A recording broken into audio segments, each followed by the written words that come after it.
there's a moment that just like lives in your mind forever? Absolutely. It was actually my first year DJing at EDC. I think it was 2014. And I had a sunrise set on the boombox. And this was, so EDC in Vegas, there's 130,000 people there in this, Las Vegas Motor Speedway. Hello, and welcome back to another episode of Medium Podcast. It's your host, Melissa Nami. And it's me, Connor. And today, our guest, we have DJ, pianist, and producer, Moni. Yay! Hello, thank you for being here. Thank you for having me. I really appreciate it. I really appreciate your talent. I was talking to you a little bit before the podcast, and I was telling you that I was checking out your SoundCloud, and you're quite the DJ. Thank you. I have been listening to your Countdown 2024 set that you have on there. It's over an hour, which is awesome for someone who's I was using it to work out, and you get it. Yes, it's a little fun, a little dirty, but there's a lot of partiness to it. When you say dirty, what do you mean by that? Sexy. Ooh. Mm-hmm. Do you like to try to get that on there on stage? Get people? I do. I like to, as a female DJ, I like to, they say you have to read the crowd and stuff. So I usually like to pinpoint one cute girl, and she's like kind of my muse for the night.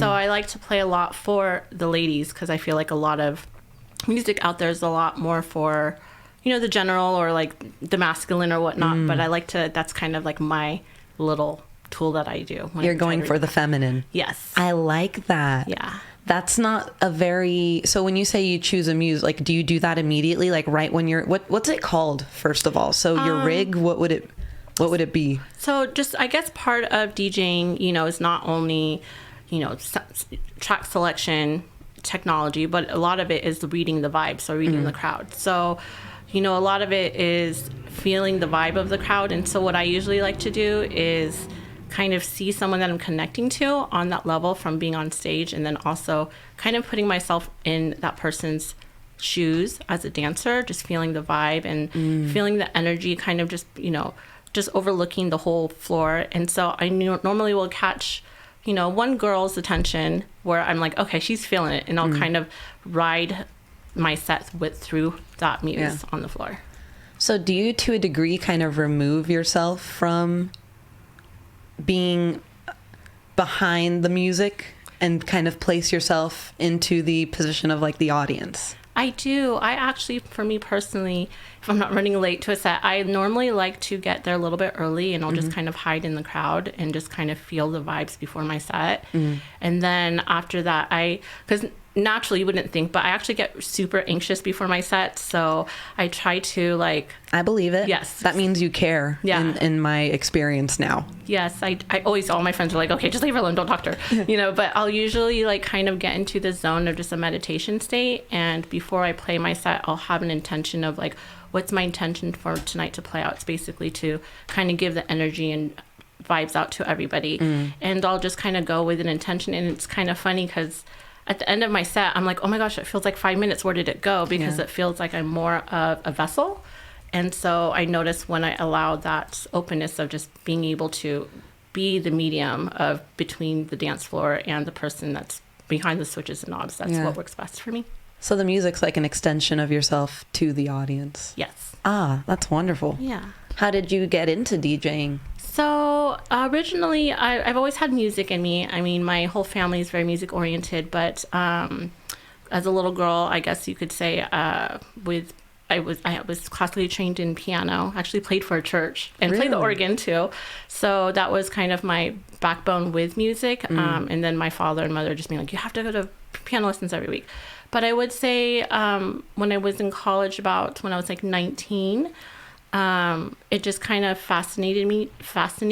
I actually went to my first rave and was like, oh, how do you do that? Because that was my first time where that type of music, I felt like I saw music. I felt music. So I was intrigued by that. And honestly, my first setup was back in the day, I traded, weed for a pair of decks. So that's how I got my first decks. And then from there, I just would bedroom DJ all the time. I literally would be working I worked for cosmetics then, and I'd be working cosmetics, take my break, my 1 hour break, go back home, practice.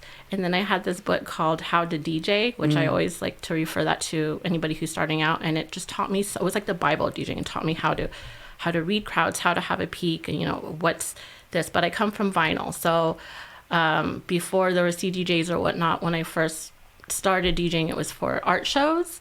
And then That's from cool. there, you know, I dabbled into like hip hop and like a little bit of down tempo and house. And then house really clicked with me. And I was like, you know what? I think I want to start DJing at clubs. So I literally would record day after day on my breaks or after work, and would record my set on a CD, record that. And I went out to one of my first clubs called Club Vegas in Newport Beach and gave my CD there, and they tried me out, and I was a residency there for a year, and it just went off from there. Yeah. I love that. That's a Yeah. beautiful story of putting yourself out there. Yes. It was very scary, but there was Rewarding. it was very rewarding, very scary, but there was just something in me where I was like, oh, I need to like do this. So yeah. I'm going to go ahead and say it. I think weed is really a gateway drug, because look at that. Now you've been hooked for what, 20 plus years Yeah. to music. So almost, yeah. Yeah. That's one of the better gateways, I'd say. Yeah. So you said you traded for a pair deck? Yeah, they were actually some crappy Newmarks, like vinyl techniques, and like I think it was a Newmark mixer. But then from there, like would save my money, and I think one of my girlfriends, actually, she was my coworker, and she was into house music too. And I'd never been to a house club actually first, and she was into, you know, Avalon and Giants out in LA during this time, was 2007, 2008. She's like, I want to take you out to a club, see what you could do. Yeah. You know, you have so much passion in this. I was like, I do? I was like, oh, I just felt so natural. So she took me out, and I was just like, oh my gosh, I could do this. And actually how I got my first pair of real turntables, which are techniques, which are the best of, you know, Like cream of the crop. cream of the crop, Yeah. compared to this crappy like Newmark where I'm like, oh, I'm having to like Which spin Newmark one did you have? I had this little plastic one pretty much with It like was- 2 little plastic turntables, and I used to use virtual DJ with it all the It time. was, I don't even know. It was just really crappy because it wouldn't even pick up the BPM and whatnot. I'm just, like, I have to like be writing it and whatnot. But yeah, so her best friend had techniques, and I saved up for it, and that was my first pair of used techniques, and it changed my life, Yeah. you know. So that's how that started with vinyl.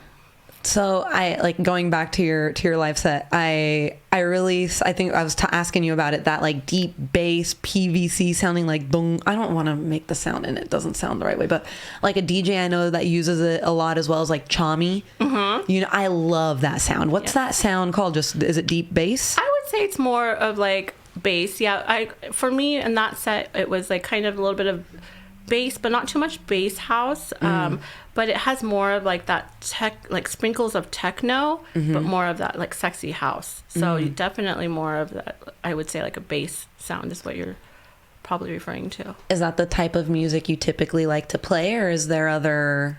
Yeah, so I would say specialize in house music, which is kind of the whole genre, but I just love that tech house bass, but little sprinkles, like I said, of the techno, because I do like techno, but for me personally, I like it to uplift it with that sexy house. But I also, on the side, like for my own personals, I like to write a lot of music on the piano. So I'll write, like recently I had wrote a song in honor of my soul dog that had passed away. So because I find inspiration through like just those emotions, and we'll kind of just come up collectively on my 88 key keyboard and put them all together. And then sometimes I will I'm working on just like cutting that up and putting it into like a house song, seeing how you can marry them together. Oh, that's gonna be very nice. Especially because this sounds like it came from a deep, like emotional place. Yeah. And I feel like a lot of people don't really make that connection with house music, that it could be emotional, but no, I mean, people think house, they think party. But I can't think of them right now, but I have a playlist of like emotional type of electric style, house style music that I listen to, and like it's a nice gloomy day, and it could really set a mood. Yeah. You know what I mean? Like one of the ones I think of is what's Slow Magic. Oh, yeah. is a DJ that really does that for me. It's like slow, it's nostalgic, and it takes you down like, you know, some emotional pathways. Yeah. But in a very beautiful way. Yes. Yeah. Yeah. I noticed in your, you know, you sample a lot of like, what are they considered, like vocal notes, or like one of them was Prince. You had the Oh, yes. right, or you'll have like vocal little bits. Do you do any of those yourself? Like you're like, oh, it'll sound tight if this goes here. I have actually where I've Cool. like recorded my own like, you know, vocals and whatnot, but it's kind of, for me right now, it's getting it like the finished product together. But yes, sampling, you know, your own voice, or, you know, being able to find a sample. But I do like to use original sound vocals, and then you can kind of, you know, manipulate it so it sounds either deeper or higher or however you want. But yeah. That's neat. All right, so going back, creeping on your Instagram, you've been everywhere. I was trying to see all the venues you've played at, and just to name a few, you've been at EDC Las Vegas, you were at Countdown New Year's, I saw you DJ'd at Beyond Wonderland.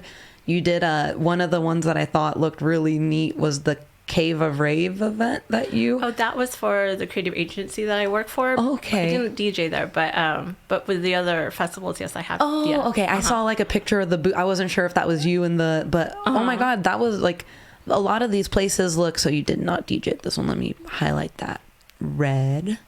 Boom. All right. So the other ones, like EDC Las Vegas, that's like a venue, that's like a staple venue people consider, you know, when people think house DJ, EDC. Yes. Those are completely correlated. Yeah, I mean, going back to EDC, I actually, my first time I ever DJ'd there was 2014, and DJ'd up consecutively until 2022. I'm trying to get it booked this year, we'll see.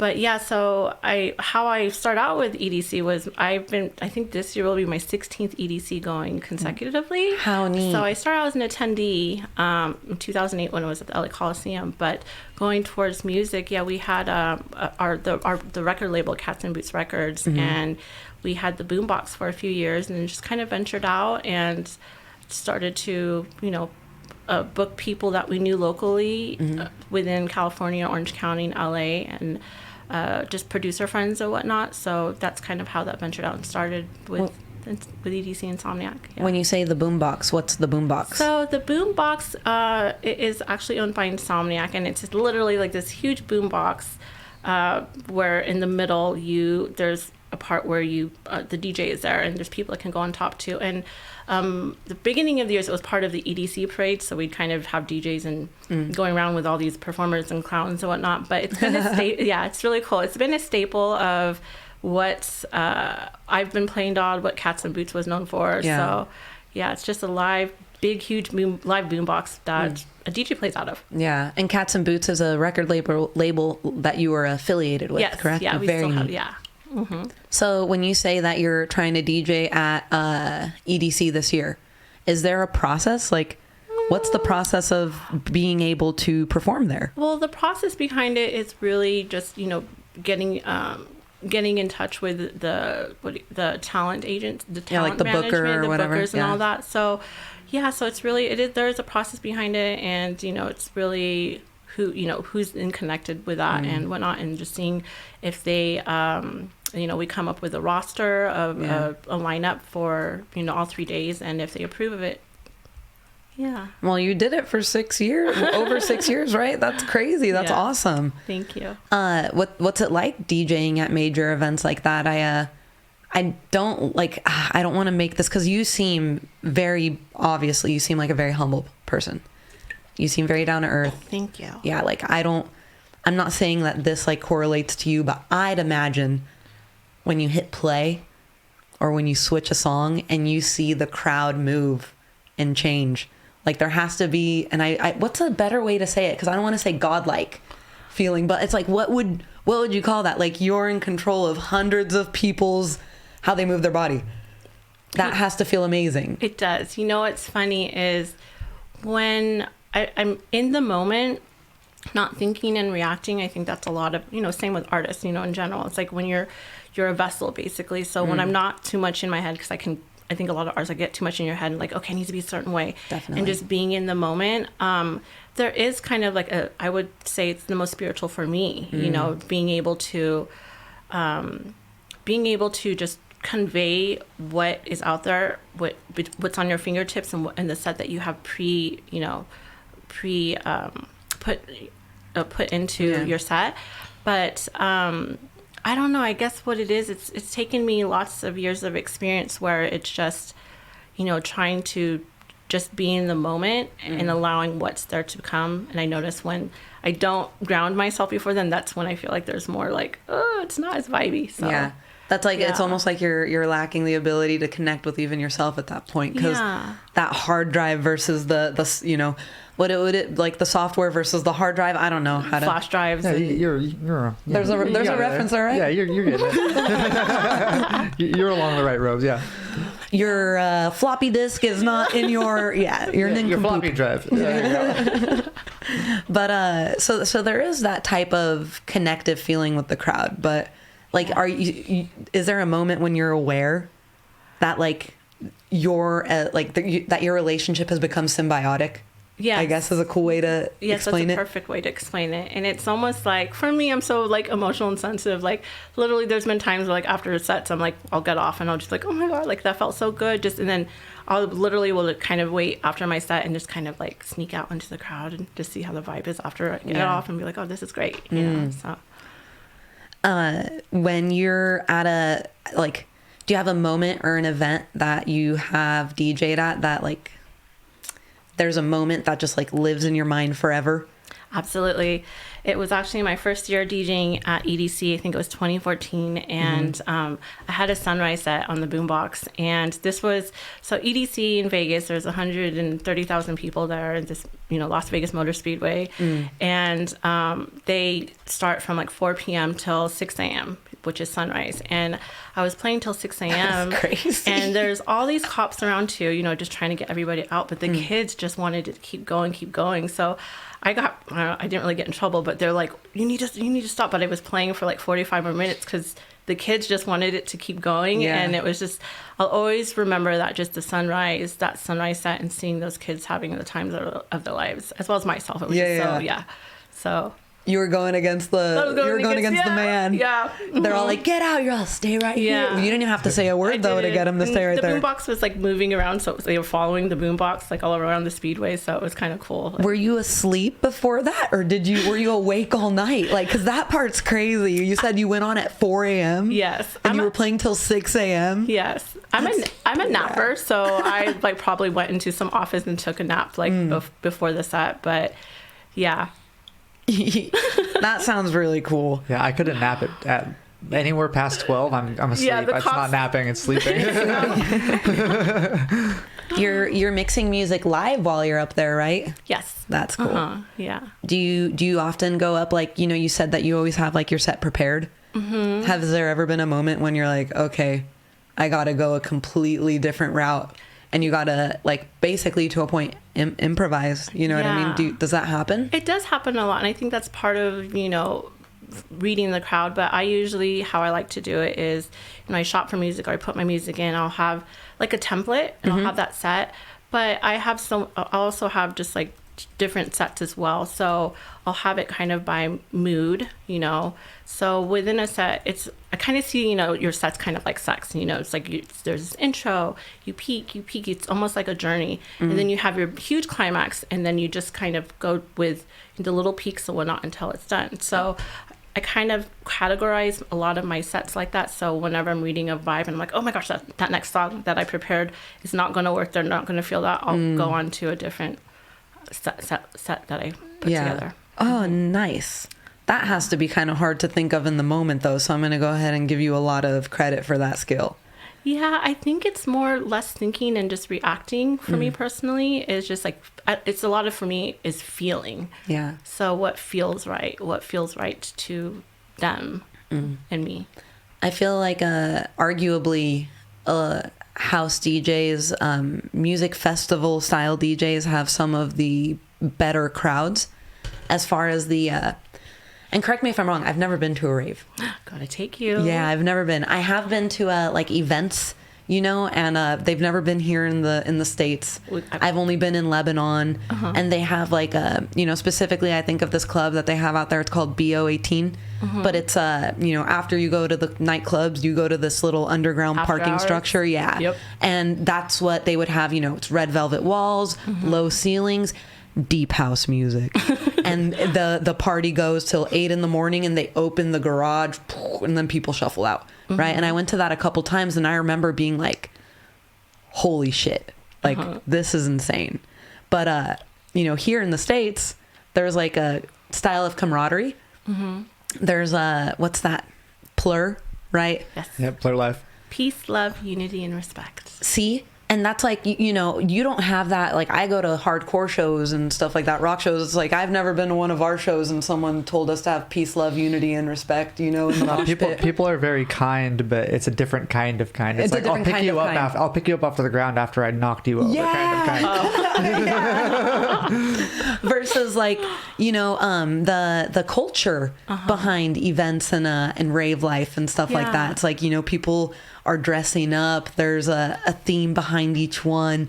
And that's so fun to be a part of something where everybody's being a part of it. Yeah. Right? That's what I love. I think that's what caught my attention when I first went to these raves, you know, before I started DJing I was like, oh my gosh, you feel like safe here and everyone's looking out for one another. You have all types of races, all types of, you know, sexual orientation. You can be you, basically. And that's what I loved so much about it is you feel almost at home and it's safe there, and everyone's, for the most part, looking out for each other. And we're just there for, you know, just the connection in the music and, you know, to dance all our worries away. You know? Yeah. And it's neat now because I realized it's like become international. Yeah. Right? Like there's Wonderland in like Brazil or something like that. EDC in Brazil. Yeah. So Mexico. have you gone to any of the like out of country? No, I haven't yet.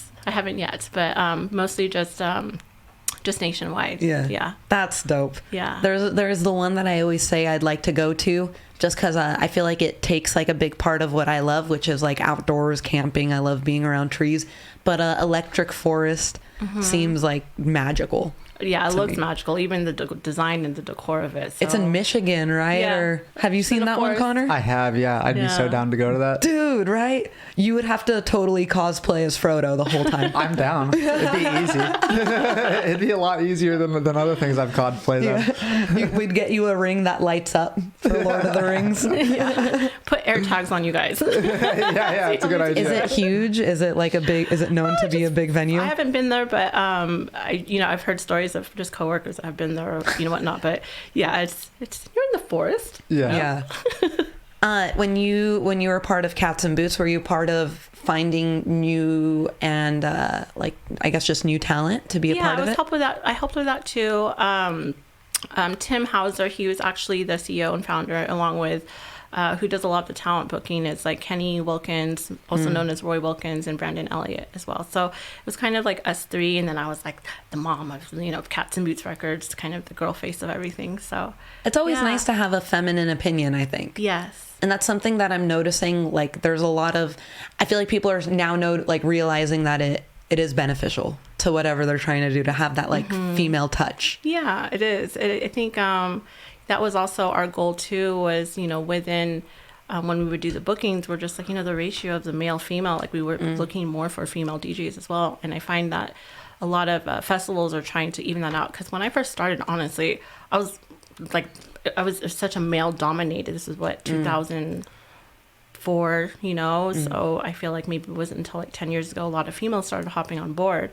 But it was very male dominated, and it's really nice to see that a lot of more females are being a part of, you know, being on the decks, producing and whatnot. Yeah. So I love that. I know it's very true. Like when you mentioned that, because I've noticed in the past, like there weren't a lot of female DJs coming up on like my Instagram algorithm and stuff like that. And recently I found the one, through a comedian, oddly enough, Andrew Schultz, the comedian. He went and saw this female DJ. Her name was Blondish.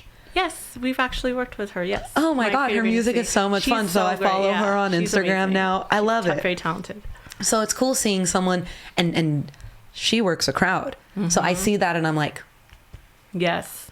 yeah, let's go, girl power. Yes. Like a Powerpuff Girl or something. But I like it. Okay. I love Powerpuff Girls. I'm glad. You hear my little giggle I over heard your here? little chuckle, like that half chuckle. But it's true. Like you probably have never had that type of feeling because like a lot of things are male dominated. Yeah, But totally. even me and you were on the phone the other day, and you're like, "Holy shit, Melissa! This girl is changing women's basketball. My dad's downstairs into this game like he's never been before." And it was a female college basketball. Yeah, it game. hadn't been since like Reggie Miller since I've seen people this excited about it. And I was Yeah. stoked on it, yeah. Yeah. It's nice to see that. I'm gonna look her up real quick because I want to say her name. Kate and Clark. Oh, you know her name now because you didn't know her name. I was like, I didn't what's know the her name girl's last time we talked about it, yeah. So yeah, like it's fun when there's someone that comes around and they're so influential that they kind of change the game. Yeah. You know, we only get that every so often too.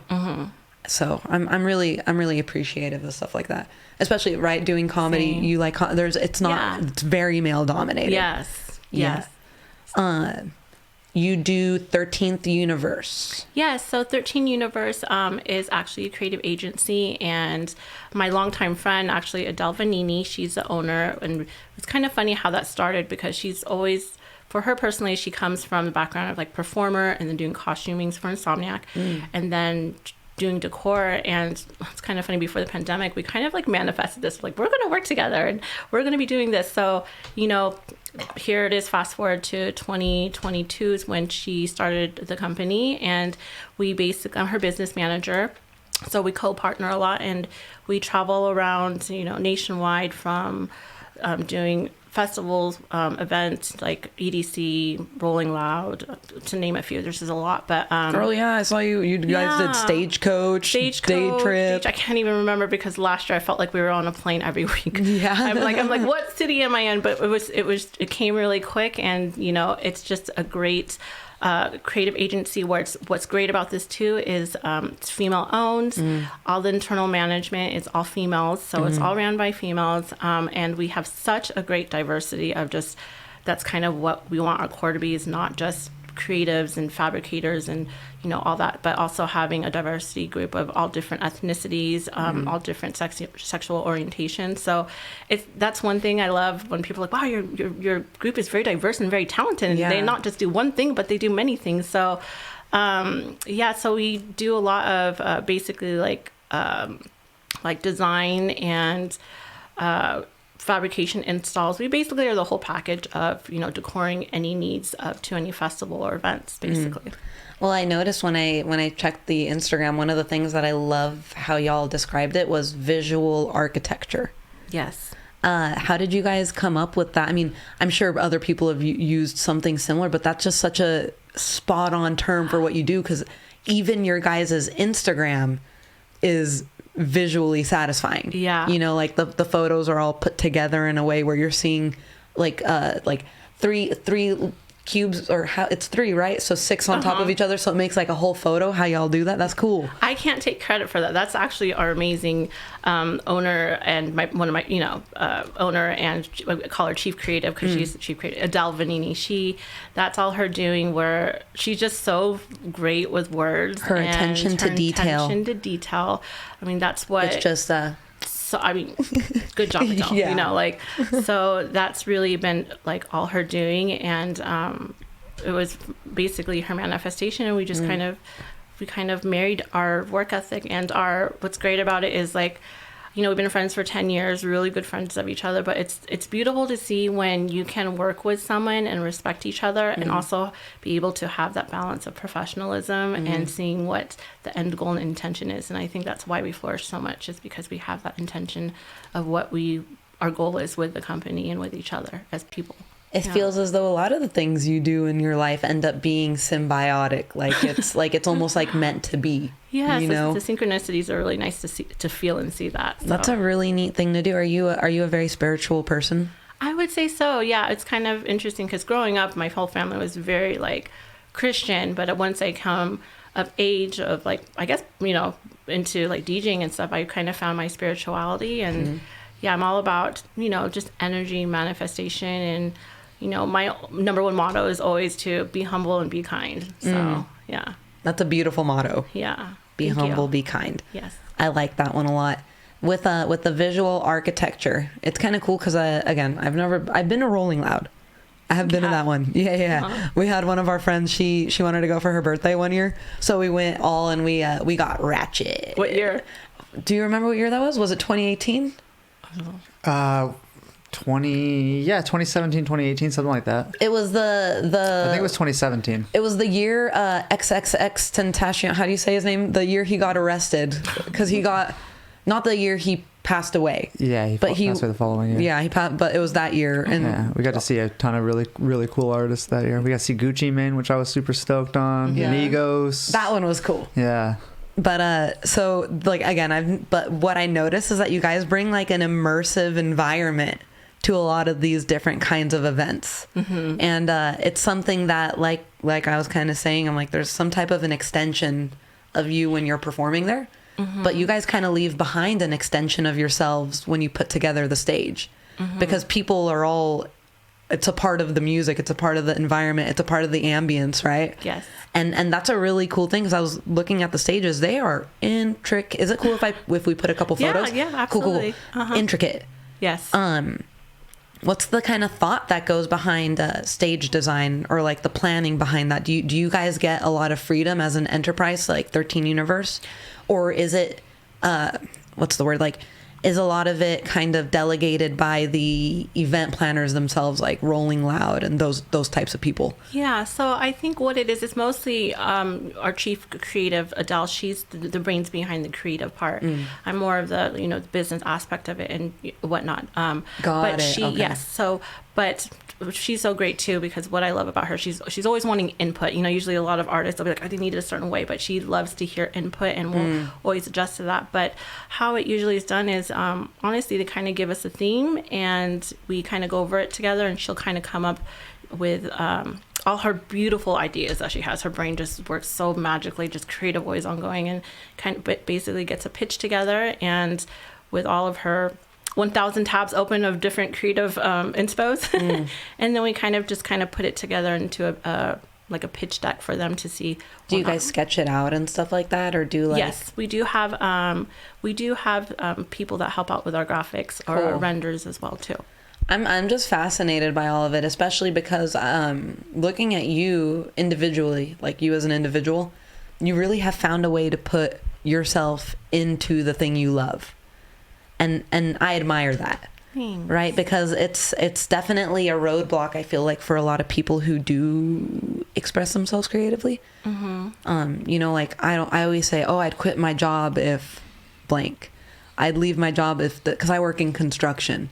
You know, I don't, but they're always like, oh, if I ever made it, you know, but it's like, how do I ever leave what's known, what's good for me? Because I do love my job, right? Like I'm good at it. It's good to me, right? But I'm like, to do what I love, which is, you know, I mean, I love my job, but I don't love concrete. You know, right?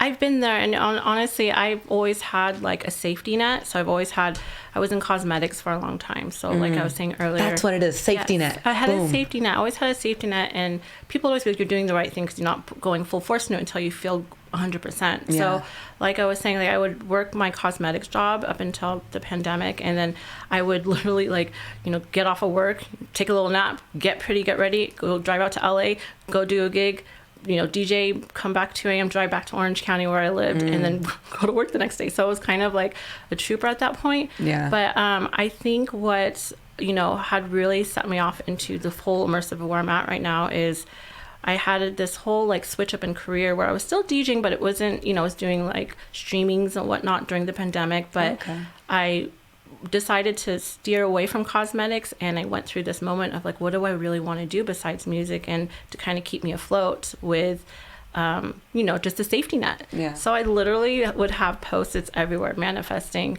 like I had Post-its all around my house, and like every day morning, it sounds silly, but it's what I did. And it happened.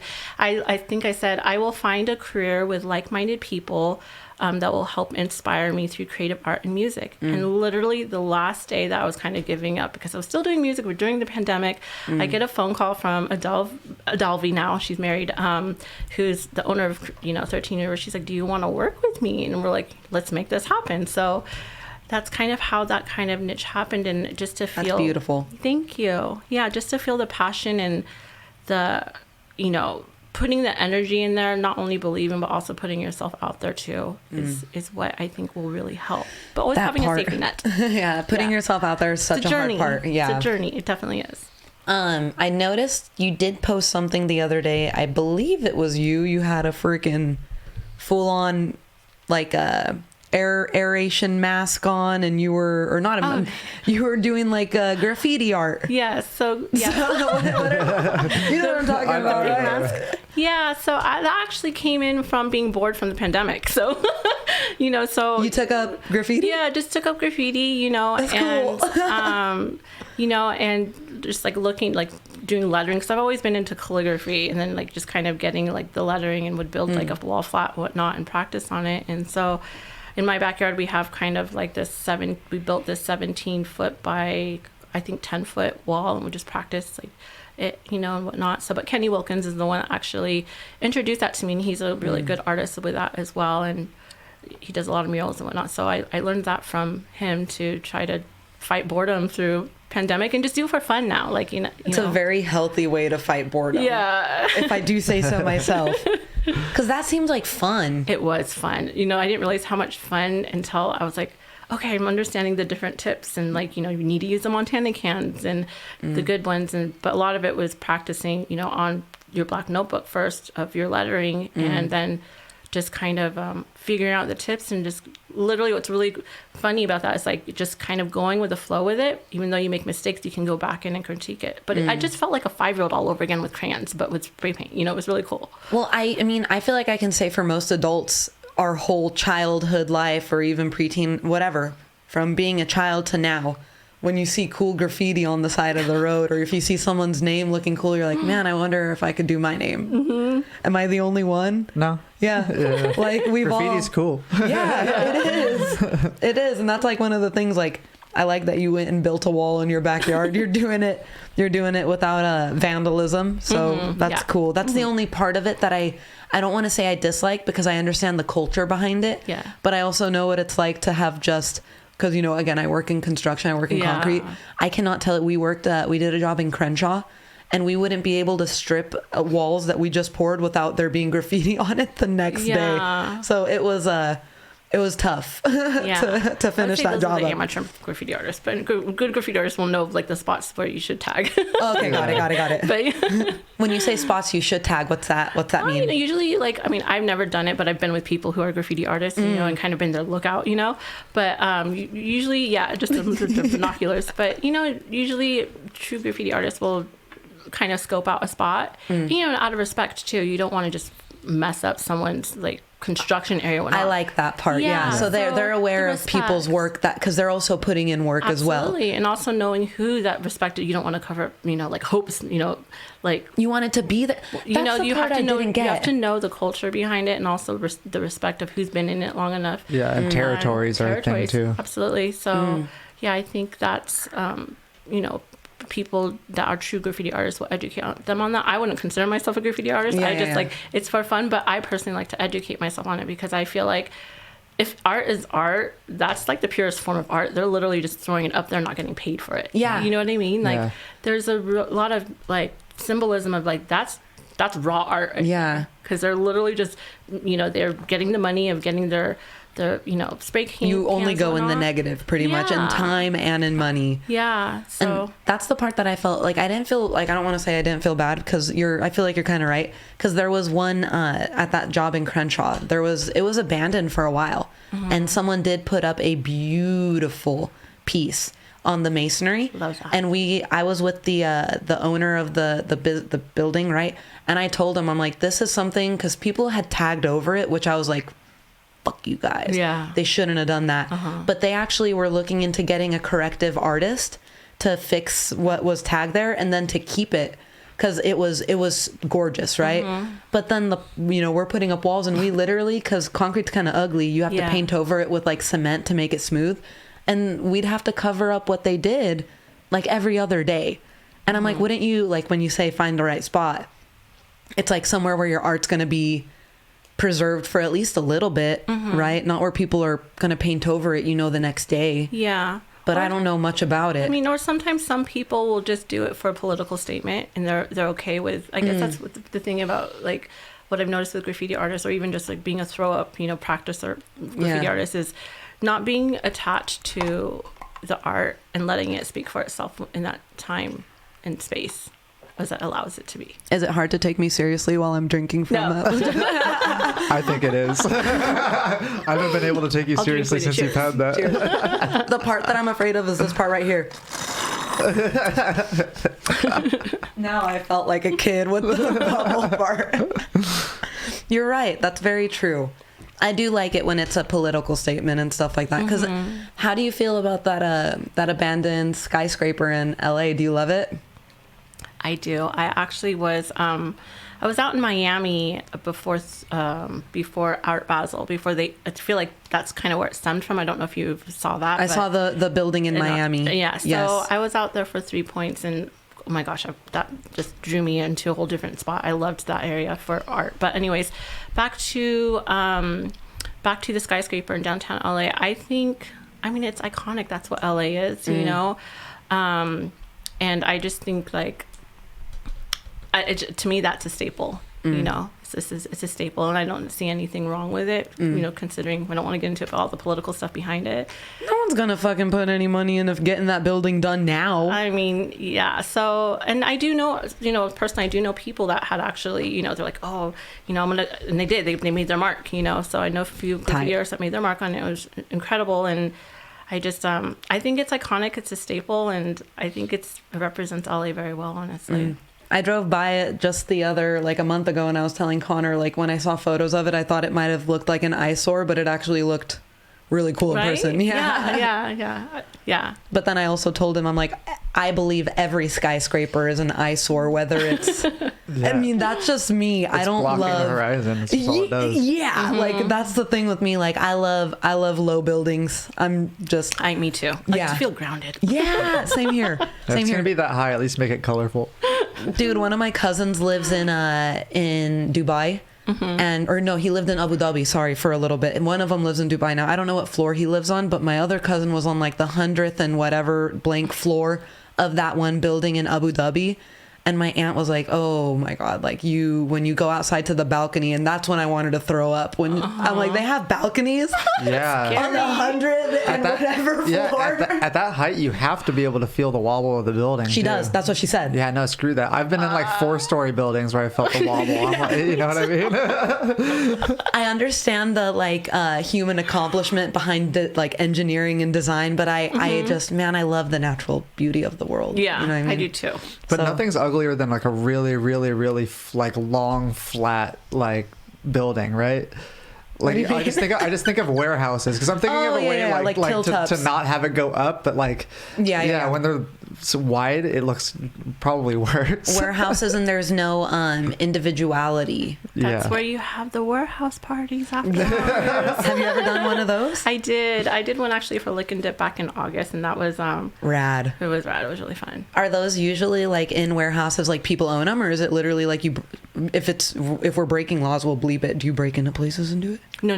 That's not. I just show up and bring my flash drive and DJ, but I don't know what goes on behind that part. So I just know to show up and play music. You seem like you maintain a healthy lifestyle. Having followed you on Instagram, I see like you're very intentional with what you eat. Yes, I try to. Yes, I'm a very firm advocate of look me in the eyes, Connor. Health is wealth. Yes. All right. I'm healthy-ish. You're getting there. I'm getting there. Yeah. Health is wealth. I'm a big firm because there's people who like aren't, I don't know how to say it. Like there's people who've never been healthy their whole life. And I'm like, you just wake up feeling like crap. Yeah. Every day. Yeah. You don't even know what it feels like to wake up good. Yes. Which is nuts to me. Right. Yeah. So does that keep you in tune with yourself and the music? I do. You know what's hard is when I'm traveling a lot, it is hard to eat like healthy because you're on the go. So I will do my best to try to make my own food. But I like, for me, it's like how I feel. I'm all about how I feel. And I noticed, you know, when I went on this whole, you know, just eating healthy and being just conscious of what I eat and what makes me feel good and whatnot. That part. Yeah, just, you know, you just feel so much better, more clarity for me. I feel like I can think better. But yeah, it is hard, you know, especially when I'm eating, I'm like, oh my God, crap, I need to like get back into my nourishment. But like, I'm a big believer. That's a nice word to call it, nourishment. Yeah, nourishment. I feel like whatever you consume in your body, whether it's, you know, through your mouth or through your eyes or through your ears, like that really reflects on your with how you feel and how you're going to project your energy out into the world. Can you share part of your creative process with us? So I guess my creative process, I kind of go by my mood. But if I have an intention of like, okay, I want to make music today, or I want to, you know, paint today, or I want to draw, I normally, you know, it's almost like I'm having a romantic date with my creativity, because I will put on, you know, whatever music I'm feeling, kind of put candles on, my incense, my nong champa, and I'll have an intention, and I'll make tea. I'm a big tea drinker. Okay, cool. And I'll make tea, and I will actually sip on the tea, you know, and kind of get into that zone, have an intention, like just allowing myself to feel or whatnot of like what I want to create, basically. But that's usually how I will do it. And then when I'm done creating, when I'm like, oh my gosh, I'm so tired, or I don't feel the, you know, I'm having a creative block, I literally will just be grateful for that moment and then end that creative session and then move on with whatever I need to do next. You don't fixate too much on that I try not to. I used to a lot with, because I'm more of like hands-on, like I love the piano, I love like the drum machines, and to be honest, producing on like a program I produce on FL Studio, it's like it's not usually my favorite thing to do.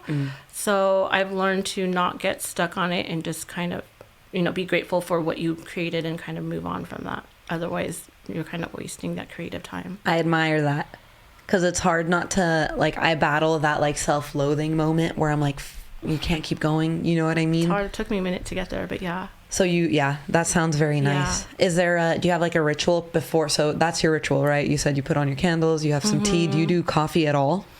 On and off I used to, but I've been I guess I have such a natural, like, bubbly, like, a lot of energy, so I try not to, because I honestly feel like I'm on crack when I do. You're bouncing off the walls. That's how he is. He's very energetic, and he'll have a cup of coffee, and he's just gone. I had 2 cups today, and I got here, and I had a sandwich to eat, and I wasn't eating my sandwich because I'm, like, bouncing around doing stuff. She's like, "Did you eat your sandwich?" Yeah. I'm like, "No, I drink coffee. I'm doing stuff right now." I actually have resorted, you might want to try, is a decaf mushroom coffee. So that's... Oh, I've heard good things about those, the focus and everything, so that's been really... With, like, lion's mane and all that good stuff in it, I've tried it with the one that I had and I think the reason why I didn't love it was because it had turmeric in it, so it felt a little spicy. Oh, okay. You know what I mean? So I feel like if I had one that didn't have the turmeric, that I'd probably enjoy it more, because it was that it was like a little bit, it was just a little too spicy for me. There has to be some without turmeric. That's funny, because he really did show up with a Popeye sandwich, and I was like, can you eat your food while it's hot? Because like if it was me and I had a hot sandwich, I'd be eating it. That's a big thing for me, eating my food while it's hot. Really? Yeah. I'm the opposite. Really? Yeah, I like things that, like a spaghetti, I like a cold piece. Like, I like things opposite. It's so strange. Really? Yeah. I like that. I mean, I like cold Chipotle. I'm a big advocate of that. Like, I'll get a bowl to eat there, and then I'll get a burrito to go, and I'll put that in the fridge, and then I'll eat that the next day. Yeah, I don't like anything cold really, but I'll eat it cold. Like I'll eat anything. I'm a garbage disposal. Like it could be as hot, like right out the oven. It could be sitting for like 2 days. I'm gonna eat it. I don't care. You're like, I'll still eat it. Yeah, exactly. I think that's another form of, if it's not something you prefer, that's another level of settling, dude. Some might call it masochism. Have you ever have you ever heard of the band Revolution? They're a reggae band. I don't think so. Maybe I have. I'm not sure. They have a couple pretty famous songs. You'd probably know them. What they do that I think is really neat during their live performances is they'll have, they're playing. I need to not have this by me because I'll start playing with everything. what they do is pretty cool. So they'll play their whole set, right? And on the side of the stage, whichever side is more open, I guess, depending on the venue, they have a gentleman with an easel. And while they're playing their music, he's just painting a portrait while they're going. Mm-hmm. Is that, have you ever tried doing your physical art, like your graffiti, while listening to your music, like the things that you love to do, and see how that, like if it becomes tangible to you? Like at home? Yeah. Actually, I have. Like, That's cool. I have. And it was mostly more for like a healing session when I was actually working on the song of my dog, Dante, was, Rest in peace. Yes. I would, I recorded myself on the piano, and then I had that on loop. And I was like, you know what, I want to paint, so I have done that in those type of settings for that, but not in like a different type of like, okay, let's see what happens. But mostly for like healing process. Yeah. It's a very beautiful way to heal, because physical art is something I wish I was more open to dabbling in. Because I've always been like, I can't draw, I can't do this, I can't do that. But how do you know until you try it? You know what I mean? And that's like the funny thing, you were kind of asking me before we started this, like, how did you, start up this podcast or whatever? And I was telling you, like, I found my creative outlet a little late in life, right? Even though comedy, it feels like almost ironic calling comedy a creative outlet, but it's never too late. Yeah. Don't ever put that label on it. Anything is possible. That's the part that I think is crazy, right? And before I used to say like, and I think it's so silly now because I'm always like, I used to express myself how I used to exercise or work out, because I used to be a personal trainer, and I could do this instead of that, or this angle with this, use that machine for this. And it was a way for me to think outside of the box, but it was such a selfish way to think outside of the box. You know what I mean? Because who do you share that with? It's not a client or whatever, you know what I mean? Versus like music, comedy, music with you, what you do when you're streaming and stuff like that, you're giving to people.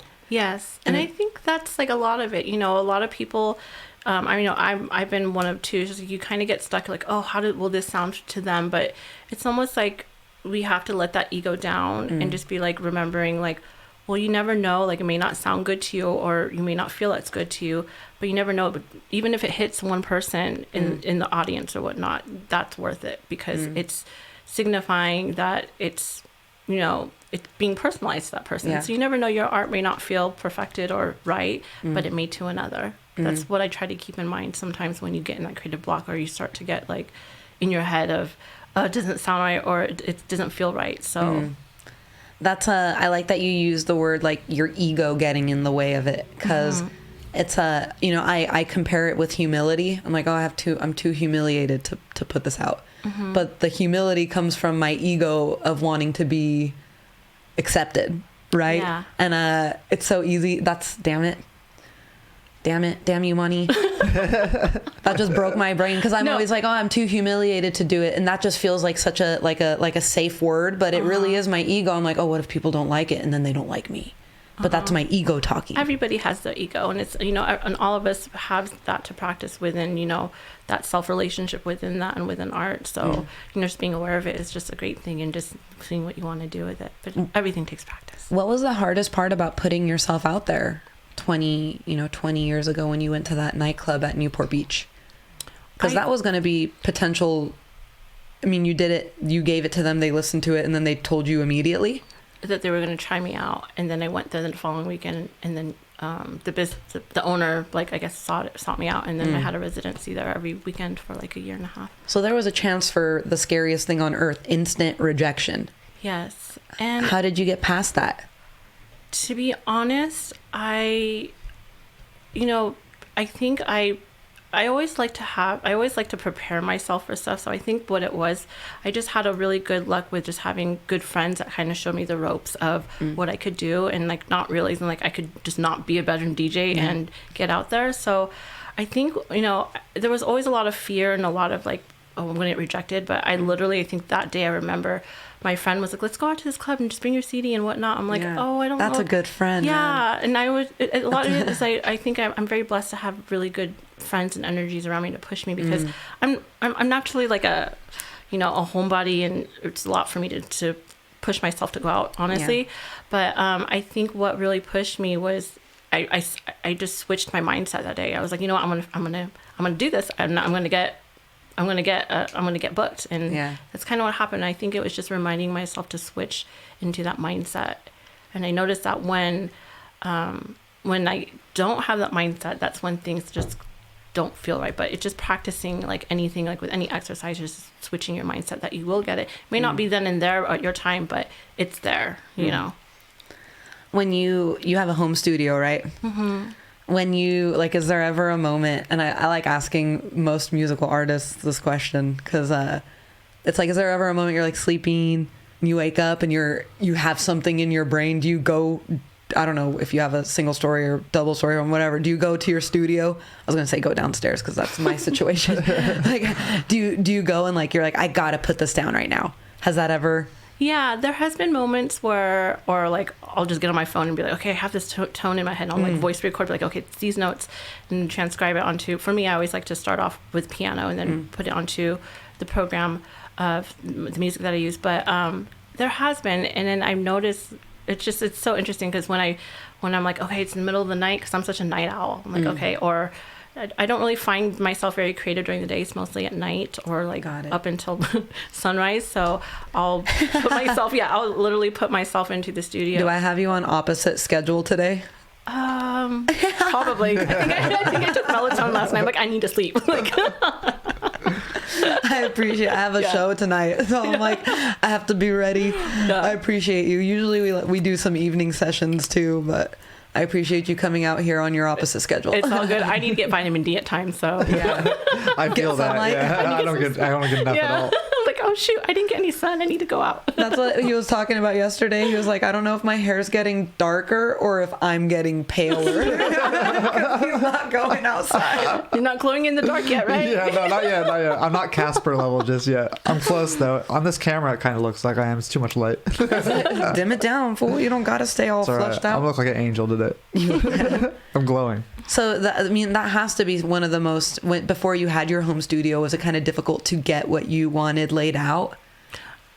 For me personally, like I said, my backbone was always piano. So I always had, like, my parents, even when after college, I always had my piano. So it was either piano or just writing poetry. I'm a big journaler. Oh, so I like that. Yeah, so that's how I would usually just get something out if I was feeling some sort of creativity. Yeah. When your classical training with piano, do you feel like that's helped you in your house music adventure?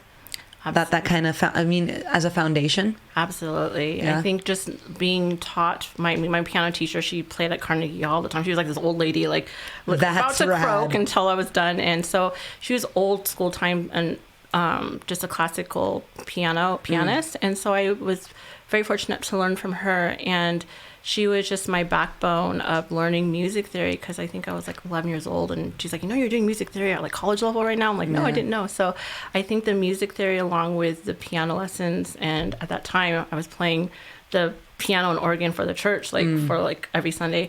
Having that discipline had really helped me, and I hated it at the time. My dad would be like, no, you got it. I'm like, okay, whatever. But like looking back, I'm super grateful that I had that backbone. I was just having that conversation today with my folks that like kids, when you're a kid, you don't realize that your parents being harsh or on top of you is simply they're only doing it because they love and care about you and they know what's best for you. But when we're younger, we're like, no, we don't want to.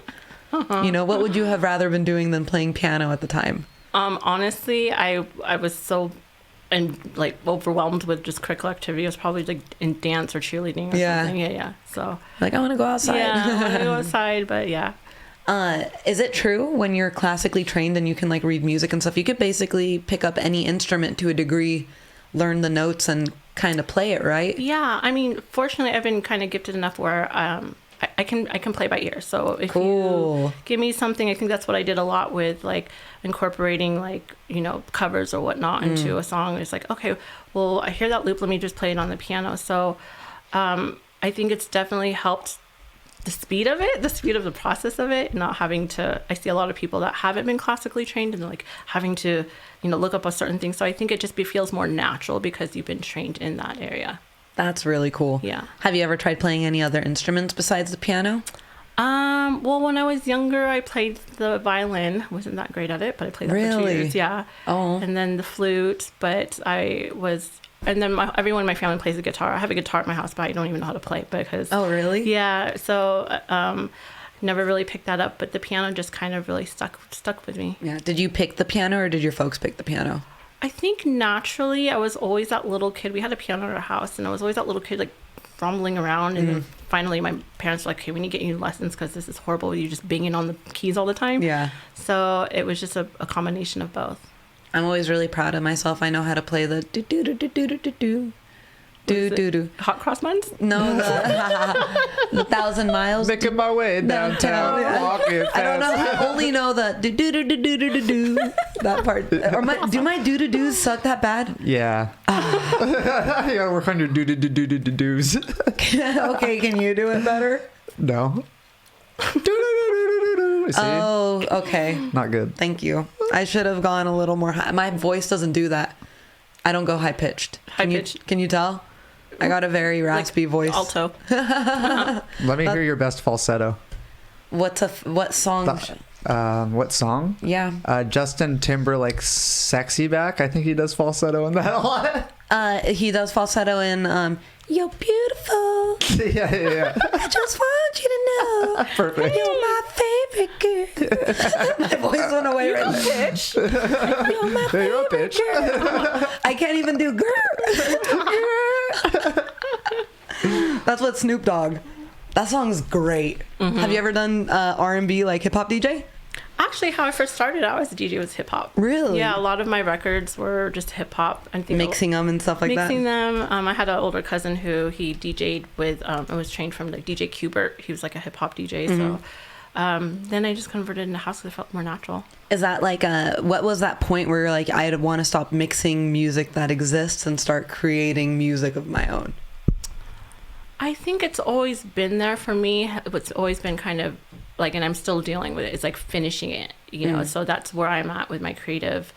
With my creative part in my life is like I have songs, but it's like finishing it. You know, I think having other ears to hearing it. So.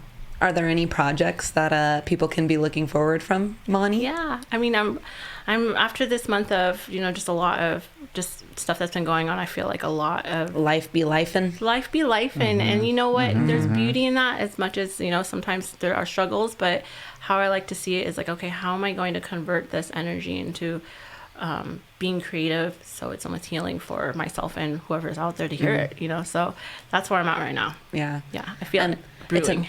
It's an anime quote that I love, but it's like this world is a cruel place, but it's home. Mm-hmm. You know what I mean? Yeah. And that's where a lot of inspiration comes from. Yeah. So when you say brewing, yeah. Are we gonna? Well, wait. You said you do you have any shows coming up? Are you gonna be playing any sets soon? Not right now. I don't have anything booked right now. No. When you sometimes it's so last minute though. Like so I can't. Sometimes be like, oh, you're booked for this for like 2 weeks or a week in advance. So a lot of it is last minute. When you get that news that you're booked, is it like, okay, I gotta get this done now? You start grinding, or is it like, do you ever just wing it? I wing it a lot. You wing it a lot? Yeah, there's been times I'm like, fuck, it's like 3 days before. I'm like, I need to figure this out. Yeah. But it's so funny. I kind of work well under pressure. So, but I do like kind of do things in between, like, in between gigs or in between whatever events I might have. But I'm kind of known to like being that last minute person where I'm like, literally it's like 30 minutes before I have to get picked up to go to my set. I'm like, oh, I didn't perfect the set that I thought. Yeah. And then it ends up being my best set. It's so funny, but like, well, it seems like that's what you mentioned, like being in the moment. Yeah. That's a big muscle to train in order to be able, because if you're present, then you can kind of not manipulate the moment, but you can be a part of it completely. So that's a cool muscle to have trained in order to do that. I guess so, but the stress level, I'm like, oh. Is it stressful? When being like involved with just like having work and then having to figure it out, for me, I think I stress myself out more than I should, when it comes to wanting to make sure that the set is right. And then it's just a whole process of going through that and then reminding myself, okay, what are you talking about? Like, ground yourself again, so. Do you dance when you're on stage? I do. Yeah. I love dancing. Yeah? Yeah. Do you dance like with the, like when you do the thing, like do you I don't know what I do. No. But I know sometimes I dance or I just feel it. But yeah. So do you ever feel like it's like an out of body experience, like you're blacked out up there until you're feel done? So high sometimes. I'm not even high. I've had a few drinks. There's been times where I'm like sober, not even drinking. It's a big hit. It's like it's almost like it's almost like I feel all these emotions at once when I'm out there, and then I don't even know where it went because it was like I have had an hour set or an hour and a half, and it's like it felt like only 5 minutes. What happened? That dopamine hit was real. Definitely a big dopamine hit. That's one of the things people forget. Like people like drugs because of what it does to your dopamine, right? But it's things like that, right? Like getting on stage and performing, or someone who goes skydiving. Like you get the same dopamine without getting your body fucked up. So if you're out there abusing heroin, take this as a PSA from me. Start skydiving. No heroin. No heroin. Unless you like really need it. I'm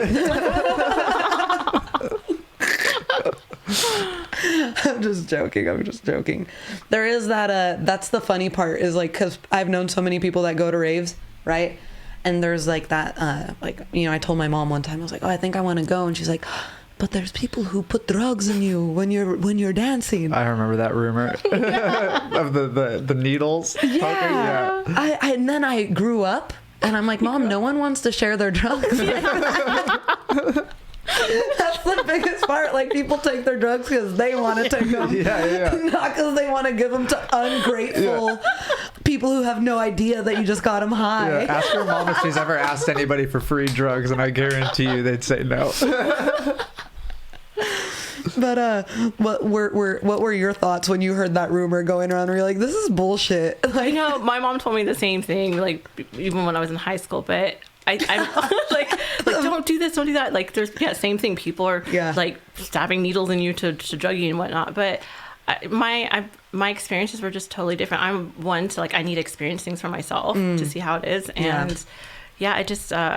I was just like, what are they talking about? So it's like, this is not my experience. Like, so it's, just been very, very lovely just to be in that environment and be able to do what I love doing. As a attendee, do you have a show that like, or a DJ that you witnessed in the audience that kind of changed your outlook on how you enjoy that environment or anything like that? I'm going to go back to my roots of when I was an attendee, which was, I think, 2009 at the LA Coliseum EDC. This is before you ever started DJing to begin with. I started DJing in clubs, but not at festivals yet. Got it. Yeah. So this was, I think, maybe the last year that they had EDC at the LA Coliseum. And it was Laid Back Luke. And this was before dubstep was big. And he was like a house, actually he comes from hip hop, but he was doing house. And then in the middle of it, you just hear him drop like this dubstep, and then going back to house, I was like, what is that? So I think that just like ignited me to see that like, oh, this DJ that's known to just do this genre, he didn't just stick with his genre. He ventured out and then also went with he was able to progress with what was out there. I think a lot of DJs sometimes have been in it for a long time. They get stuck with their genre and they don't know how to adapt. Yeah. So to see that adaptation and see how that had changed even in his set by itself and in that period was really cool. Yeah, and dubstep back then was like, a lot of people want to talk shit on dubstep or say whatever they want to say about it, but you can't pretend like when you first heard dubstep, like it didn't blow your mind. It like unlocked something in all of us, right? Yeah. It was like insane the way the sound engineering, everything about it, especially the sound engineering. Yeah, I agree. It was definitely a different, I'm not. I hate that he's right. Yeah, me too. But it is true. Like you have to give respect to even things that you don't like, right? Yeah. So like I respected that, and I respected the shift in it because it did change whatever it needed to be during that time and culture of music. So I get that. Yeah, because like I don't love Taylor Swift, but I respect what she does. Yeah. Well, she's an athlete and a musician. Yeah. No, Melissa, we're on the internet, all right? You love Taylor Swift. You're a Swiftie. I like her. No, you're a Swiftie. Say it. Taylor Swift, take me somewhere we could be alone. Okay, perfect. That's all you need to say. I know her songs. Right, no, I do love her. I love her for what she is. Like, I love her as a person. My niece awesome, my niece is like her. You know what I mean? She creates good music for youthful ears. I love that shit. Right? But I do. When I heard dubstep, I thought it was cool. And then there was a moment in time where I heard a construction site. And I was like, fuck, they sound the same. They sound the same. There was like an industrial dubstep phase where everything was industrial. Yeah. Yep. You get a drill and jackhammer. Yeah. That was totally a part of the dubstep thing. Oh, yeah. But I like what you're saying, because seeing an artist be multi-dimensional, that kind of not forces you, but like it sets that momentum that you're like, I can also be multi-dimensional. Yeah. And you are, because you're a pianist and you're messing with house music, you know what I mean? And how that comes together. I'm excited to hear your project. Thank you. Come up me soon. too. Yeah. We're big fans of music. Thanks. Yeah, major fans. I'm gonna share a couple artists with you too later today, just like music. Yay. Always open to new music or I want you to share stuff with me too if there's ever anything that for sure. It's always, that's part of the thing that's cool about music is like, you know, someone will hear something, it's like, oh, you gotta listen to this. And then that's kind of like the word of mouth, how everybody gets to know you. Yes, I think it's just great because it's you know, with music you can not even speak the same language, but you feel the emotion or the mood behind it. It's to me it's a universal language. Yep. Yeah. One of my favorite bands is a Japanese rock girl band. I don't know what the hell they're saying in all of their songs, but I love them. Trico's Japanese, right? Yeah. Yeah. It's great. Yeah. They're awesome. They're awesome. We saw them live. Same thing. We went, you know, they opened up for one of our favorite bands. Didn't understand it, but oh god, I understood the music. I could feel it. Did Moni tell the people where to find you? We're gonna put your Instagram right here. You can find me at my tag handle is DJ_MONI. Moni. Hell yeah. Yeah. Thank you for being here. I really appreciate you coming. Thanks. It was fun. Is there anything you wanna wrap it up with? No. Anything you want to tell the people? This is great. Just be humble and be kind. I love that. I love that too. So yeah, thank you guys for tuning in today. Moni, thank you for being here. Thank you for, honestly, it's I feel like you taught me a lot today. Aww. in like lessons and not in just taking chances, because that was harder when you did that 20 years ago. You know, now I could hide behind a cell phone and a DM. Versus you went in person. That's why I was like so shocked. I'm like, people, they could have just rejected you to your face. That's scary. Versus never getting a message back. You know what I mean? So I really appreciate that lesson today. Thank you. Thanks for having me. Yeah. Guys, thank you for tuning in. Like, share, subscribe, and we will see you next time. Thank you guys. Bye.